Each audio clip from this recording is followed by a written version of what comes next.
Hello students, today I am taking up the session for class 8.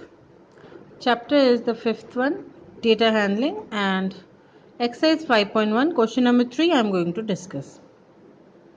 The question is the weekly wages of 30 workers in a factory are, then the data is given in the form of numbers, and using tally marks we have to make a frequency table with intervals as 800 to 810 and so on. So this is the question number 3. Now let's see how we make the frequency distribution table for this.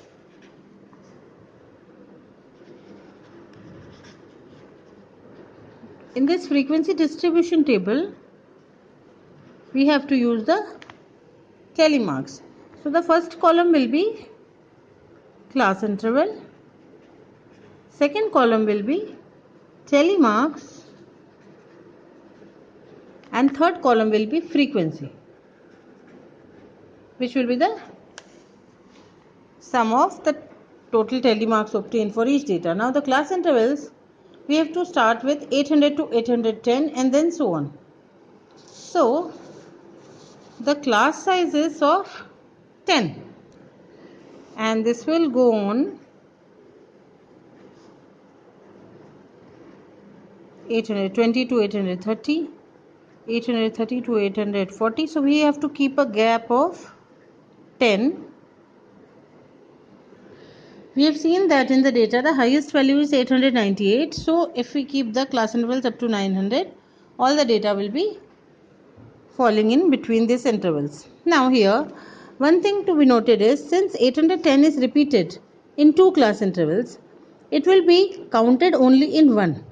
So in this class interval the figures which will come will be from 800 to 809.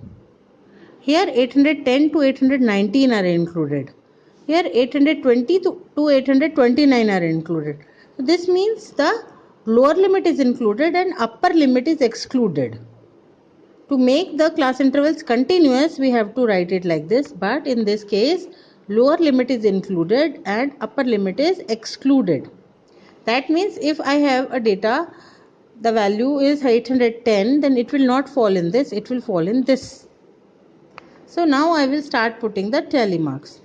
Now the first figure is 830, then 835. So 830 and 835. Both tally marks have to be put here. Then there is 890. 890, the tally mark will be put in the last interval and not this one, because upper limit excluded and lower limit is included. Then next we have 810. So 810 comes here. Then we have again 835. 835 comes here. Then 836. So 836 comes here. And after 4, the fifth one is a cross. So that makes a bunch of 5. So similarly we will put all the tally marks. So likewise we will put all the tally marks. After putting all the tally marks, we will write the frequency, the total of the frequency for each class interval. So it is 3, this is 2, this will be 1, this will be 5 plus 4 is 9, this will be 5. And after writing all the frequency, we have to add them. And their total comes out to be 3 plus 2 plus 9 plus 1. This total comes out to be 30. This total is to be written at the bottom.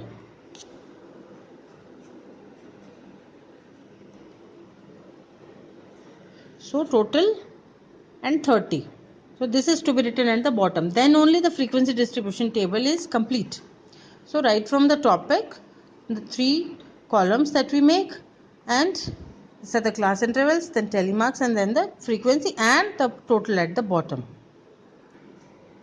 Thus the question number 3 is done. Now we will go through the question number 4.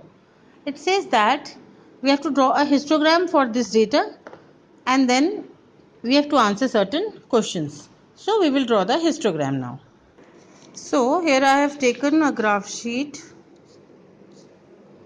and